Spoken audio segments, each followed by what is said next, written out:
Guys, what's up? I am back with my recap and review for The Real House of Dubai Season 1 Episode 4 Desert Détente. And this episode, it was cute for the most part. We didn't really get any new storylines or anything crazy, but we definitely put to bed a couple of things that I was tired of hearing about. So we'll definitely get into that. But of course, as always, I am Janice or Barb. Just do not call me Janice or Barbara. And we are going to get right on in to this recap and review, shall we? Let's go. Okay, so we start off this episode with Caroline Sonbury and Sergio. And they're visiting their construction site, lot, new house, blah, blah, blah. And they're going over the plans for everything with their architect, and it's looking opulent as fuck, of course, because at this point, I mean, it's Dubai, so we expect anything less? No. Okay, so while they're going through and she's walking them through everything, she starts talking about the nursery and blah blah blah, and of course this is when a little bit of awkwardness sets in, because we know that Sergio and Caroline both kind of have their own little viewpoints on adding an addition to the family. Okay, so her whole thing really is she's 45. She doesn't really know if she wants to be carry a child right now and all that, and she likes how their life is kind of right now. But I think the main thing for her would be the age thing, and then for him, he's no, the Carollo generation has to keep going. So I'm just and I don't know if he's being sensitive to the fact that he did marry a woman of a particular age, and they have to kind of compromise on that. I say I'm more so focusing on him when I say that statement, because at first I thought she just didn't want another child at all, and that's something that I would be okay, that's on you then, because why would you marry someone knowing that they want to have a child? Ooh, excuse me. Why would you want to marry someone knowing they want a child? And it's kind of if you guys watch 90 Day Fiance, I for a minute I got Bilal and Shida for a minute, but I think no, she is okay with having a child. It's just it gotta all be the right thing. And I'm wow, his ignorance showed really quick, and I was are you sure this is the man you want to marry? Because when she brought up surrogacy, he was no, I want the baby to look like us. And I'm just sir, do you not know how surrogacy works? Oh, anyway, moving on. Next, we see Brooks. We see Brooks down looking at spaces for her new spa/salon. So she's going around with the realtor, and they're looking at spaces that are huge, of course. And she says that she wants a multiculturally friendly salon/spa, because there's no reason why she had to go to 10 different places just to get, beauty and cosmetic services.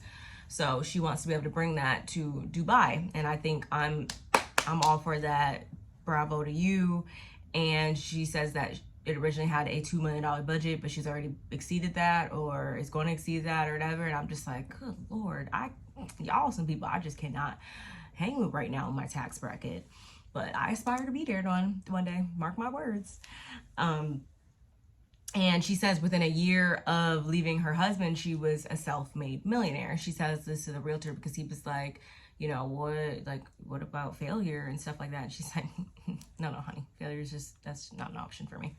So I think they settled on a space that is $25,900 per month. And I was just but that's honestly not, especially if it's gonna be med spa vibes, that's not gonna be. And if she's if she's selling hair units and different, then she'll be able to get that. I'm not even worried about that. But of course, at first glance, I was good God. But anyway, Next scene, we get Nina. She's visiting her husband at work, and she says that they used to have their frequent date nights, but because of his busy schedule and whatnot, he's a workaholic. It's sometimes just easier just to pop in and have lunch with him in the office. So they sit down and they speak about his business partner's birthday that is coming up, where she invited all the ladies. And I'm just like, okay, we're gonna see how this turns out. So far, Nina has had 2 like events this season. So I wonder who's gonna have something next. Caroline's had one, Lisa's had one. I don't think Sarah's had any, and I don't think Ayan has any, or Brooks. So we'll see. That's just me speaking my thoughts out loud, because obviously we have been watching Real Housewives for a long time. You will know that these types of things circulate around. So they're speaking about that, and apparently he also brings up that he's going to be gifting her a Rolls to sit next to her Bentley for their 11th anniversary or whatever. I'm just like, I need more money. I want a Rolls Royce. But he also says like about the license plate. So apparently the way license plates work in Dubai, the lower the number, the more, you know, prestigious, the more bank you got, basically, because people bid and whatnot, I guess, on these license plates. And I think he said one particular very low numbered one went for like $33 million. And I'm just like, ooh. And I do appreciate that Lisa, or Nina, I should say, she seems like the type of person who's not about to just blow money on insignificant things. So I'm like happy about that. She's just like, okay, let's go look at all 3 of these models and then we'll figure it out from there. He's like, okay, cool. We just need to find one, get it done. And hey, my only thing is no pink. And she's like, you can't tell me what to do. And just because it's not pink on the outside don't mean it's not gonna be pink on the inside. And he's like, good to go, because you know his whole thing. He lets her do her. And I like their relationship. Moving right along, we get Lisa. She's working and at her office, and the boys are in there running amok because she's set up like a play area for them, and I thought that was really cool. Not as productive as she probably was hoping, but nonetheless, she's in there and she's able to kind of double team being a mom, being a businesswoman, and all that good stuff. And she says that, you know, because they don't really see mommy as being like the one that's bringing in the bank and stuff like that. And it's kind of funny because it's kids and whatnot.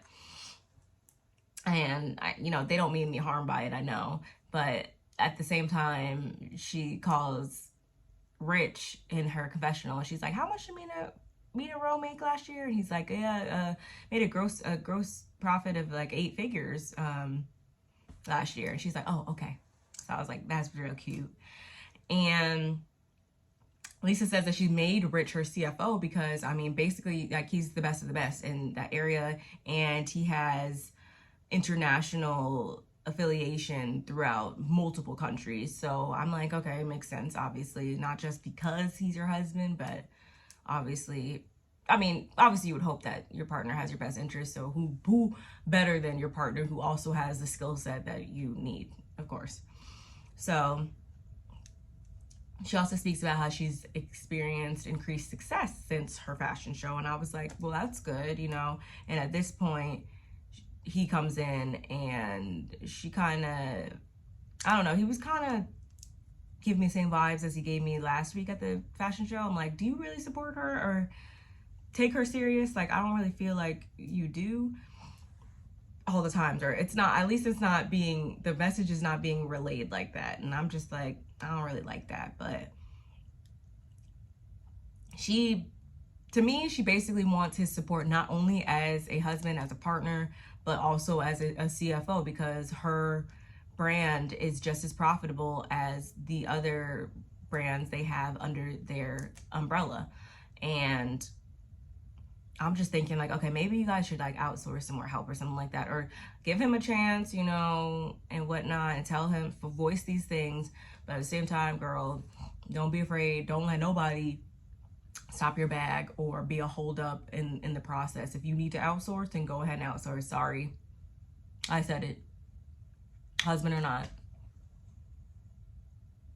Anyway, I don't know, he just comes off a bit, and she even said it like patronizing and whatnot, but at least he did kind of admit that she's proven him wrong, I guess. So we have that.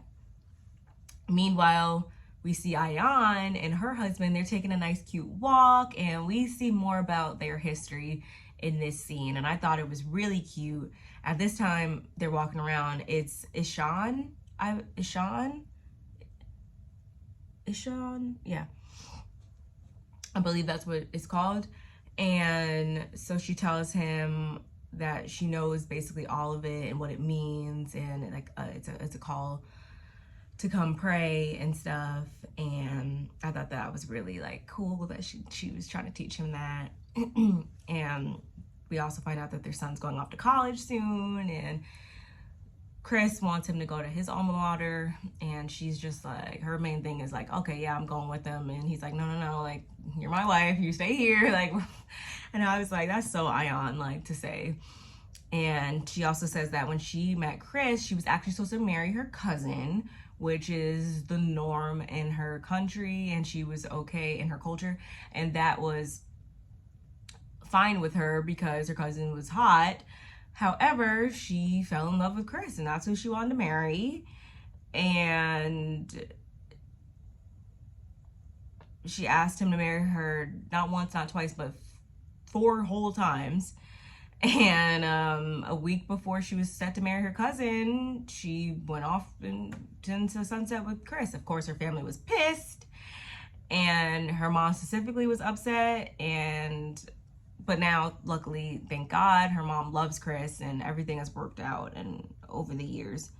And I kind of was thinking like, wow, like they kind of give me like Wendy and Eddie vibes from Potomac, if you guys watch that franchise as well, where it's like they must be in love if, you know, they have been together all this time and withstood all of these obstacles and stuff like that to be together and whatnot, and to blend 2 different cultures and all that, and to possibly have gone through family like adversity and perhaps maybe at one point even being disowned by them. I don't know, you know, all the details other than what they said in the scene, but it gave me those vibes. Let me know in the comments below if you kind of know what I'm getting at when I say that. But that was real cute. And at this time, Nina's invitation also comes through, where she's inviting the ladies, as I said previously, to her husband's business partner's birthday. And Ayan, she's happy that she's invited, so obviously she'll be in attendance. Circling back, we see Brooks, and she's getting glammed up, and her son is also there, and she takes this time to kind of just check in with him because he's recently had some issues with, like, I suppose some bullies and whatnot on the school bus and stuff. And he assures her now, like, no, that's put to bed, like, he's good, everything's cool. And she just is letting him know that if there's any issues, that she needs to be the first person to know so that she can make sure he's safe and everything. And I thought that was good that she makes time to check in and see honestly what's going on in her child's life, because I've, you know, seen it a million times where people just genuinely don't even know what is going on in their children's lives, and that can be extremely detrimental. And she also says that she purposely has him take the bus, although they have a driver like the other students. And she also purposely enrolled him in public school because she wants to give him a sense of normalcy, as well as the opportunity to socialize amongst other youth. And I think that's cool. I think that could definitely be a good thing to keep him grounded, of course. But yeah, like I would say she's doing it appropriately, because I have seen people go above and beyond to not only just give their kids a sense of normalcy, but almost to like purposely make their children's lives hard, even though that they have the ability and the resources to not, you know, do that and stuff like that. I think she's doing it appropriately though. However, I want to say that was really it for that scene. She also spoke about how the Dubai public school system is actually the equivalent to United States Western culture's private schools. So I was like, oh, okay, I will probably try to go there too. But anyway, that's really it from that scene, I want to say, we got from her. Next up, we get our first glimpse of Sarah this episode, and she's sitting down with Caroline Salisbury, and we find out that Sarah doesn't drink, not only just because of, from a religious standard, but she had a bad run with it when she was on a trip to Thailand. So that's just not her thing. And I was like, we see each other with that, because if you guys don't know, I'm really not a big drinker. I don't really drink very much. Yeah, like honestly, I'm sitting here right now, I can't even really think of the last time I drank, like significantly. Anyway, so they speak about Caroline's wedding, of course, and Sarah also takes the time to be like, okay, yeah, so why didn't you come to the fashion show? And it's just kind of like Sarah Salisbury is like, she just wants to uphold her toxic freak bubble right now. I'm just like, whatever, girl. And at one point, Caroline even said something about like, yeah, if Sergio could wear the dress, he would. And I was like, I bet you he would. I believe that. But they also speak about having baggage, and Caroline felt as though, like, I guess she's like, wow, like Sergio must really love her, want to be with her, for him to have accepted her at her age with 3 children and blah blah blah. And she was kind of like, so that should be telling enough. And unlike you, Sarah, and stuff like that, like you basically like making her situation and seem like she has more baggage and more turnoffs, I guess, than Sarah. But Sarah was like, no, like I definitely have just as many things that can be disqualifying factors for people, because I have undesirable qualities as far as, yeah, being such a successful woman and stuff like that. Sometimes that can be intimidating and be like a turn off, which is bullshit if you ask me.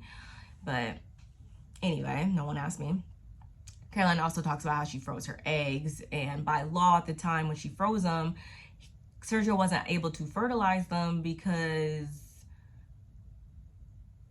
they weren't married, and law was just passed, so that can happen now. And I guess the UAE, Dubai, more specifically, I should say, in this case, is trying to be more open and inclusive, I suppose, of things that are legal in other areas, since it is such a melting pot now. I guess they're trying to take and make it something that is normal for everybody to live how they would live in their home countries, maybe, I guess is what they're trying to do.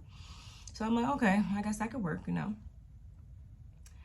And I think it was thanks. And then at one point, I guess not until recently, people couldn't even live together unless they were married. So I guess that they've relaxed on some of those things as well. So after this, we get the final scene, which is Bijan's birthday party, which is Nina's husband's, I can't remember his name right now, his birthday party, his business partner's birthday party. Extravagant AF, okay. They had fire performers from LA, a piano in the sky, acrobatics, and all types of stuff. And Nina does something similar kind of to Sage, but it's like another notch. And she proceeds to cleanse and smudge the area, and she's like, I know it's gonna be some with all you guys up in here, and I'm not trying to have no craziness, okay? And for the most part, it starts off sweet enough. All the ladies file in, and Salisbury, actually, she walks in, and at first Ion was like, oh geez, but they actually greet each other, and I was like, okay, we might be good now. And while Salisbury and Lisa are talking, Ion is talking at this table at the same time to Sergio this entire time, and Salisbury tells Lisa, like, your fashion show, it looked amazing. I'm sorry I couldn't be there. And Lisa's like, really? really, are you sorry you're gonna be there? She's like, yes, of course. Caroline at this point kind of feels, I guess, like hurt because of the petty stuff having gotten blown up like how it did, I guess, according to her. But Lisa's whole thing is that, especially now that she knows, because we got a flashback from the day prior where Sarah relayed the message that Caroline said, hey, she wasn't trying to be around toxic negativity and stuff like that. And I was like, thank you for rolling that back. And Sarah, thank you for not twisting up the words, because Caroline, that is exactly what you said. It had nothing to do about the wedding. So stop trying to bring up the wedding. You didn't want to go because you didn't want to deal with Ayan, and you were grouping her and Lisa together, and you were trying to be mad at both of them. And like I said before, mind you, Ayan is chatting and having a genuinely nice conversation with Sergio, and Caroline is definitely got her eye over there. And I'm like, watch this turn. I'm like, Caroline, don't do what I think you're about to do, which she didn't, but she did do some other bullshit that I was like not a fan of. So I guess Lisa thought she left her phone in the bathroom and she didn't want to get up. So Ayan got up and walked over there to see if she left it. And at this point, Caroline takes the opportunity to be like, oh, like to Sergio, she literally is like, you're a girl who loves everyone and it's driving her effing nuts. And I'm just like, okay. And he's like, oh, I'm sorry, what can I do? Like, and she calls over her friend Michael, who we've seen at the hen party, and she's like, yeah, so my husband has become one of them. And at first I was like, what the is that supposed to mean? Lisa was also like, what the fuck is that supposed to mean? And I took it a whole different way, but I guess she just meant in general, like just grouping them together, which she just said that she wasn't gonna do, or at least Lisa told her like, hey, don't do that. Like, two separate things. Even though that's my friend, I'm always have her back. We're still two separate people, and we're not trying to let everybody's issues with everybody overlap into other relationships right now and friendships. But clearly, in the same breath, Caroline turns around and does that. And Lisa's like, what's one of them? And I'm also still like, what is one of them? And Caroline even takes it a step further to be like, yeah, and I hope she's gonna suck your tonight. Lisa's better than me. And honestly, the way that this trailer was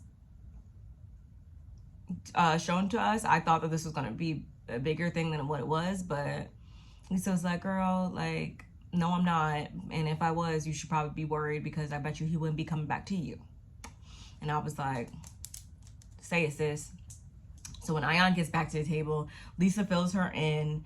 And she's just like, I'm just done trying. Like, this is ridiculous. Me and him were over here having a nice heart-to-heart, and she's over there still adding fuel to things. And Caroline, I believe at this point, Sergio had collected Caroline, and they walked away. But they came back, and all of a sudden she has amnesia.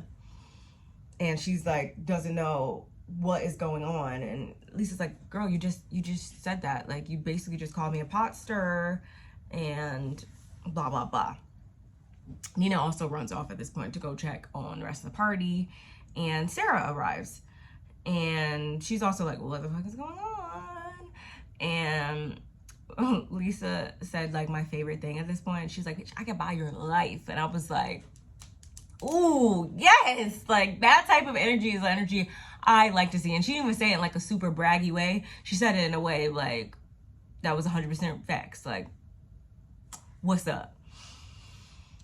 And then when Caroline Salisbury gets back, Ayan tells her like she doesn't have an issue with her and that she wants to build a relationship with her, which I was like, well, that's, nice of you to say and stuff like that, because at this point I would have been like, she'd go kick rocks if it was up to me. But they hug, and I think we can finally move past this, because everybody hits the dance floor and they're all dancing, having a good time.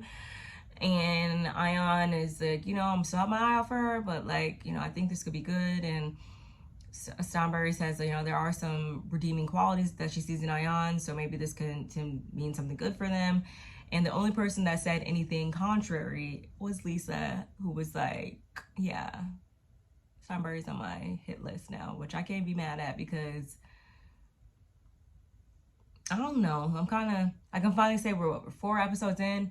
I kind of don't, I can see myself really not liking Stanbury by the end of this probably, or she's probably the one so far. She's so far the one that I like the least. You know, the levels have been going like up and up and down for the past couple weeks, but like everybody else is like still like okay here. Then it's like Stanbury's like kind of like here right now. Like and it's more so because she hasn't done anything just super to cross herself off my list completely, but it's like I can see the potential for her to piss me off, you know, and she's just been doing little things, and all she needs to do is come like boom, and then she's gonna be off my list. I thought it was gonna be honestly Brooks, but yeah, Caroline is the reigning one for someone who is getting on my nerves right now. But anyway, y'all, let me know what you guys think about recap and review. Don't forget to like, comment, and subscribe. And I will see you guys in the next one. Bye!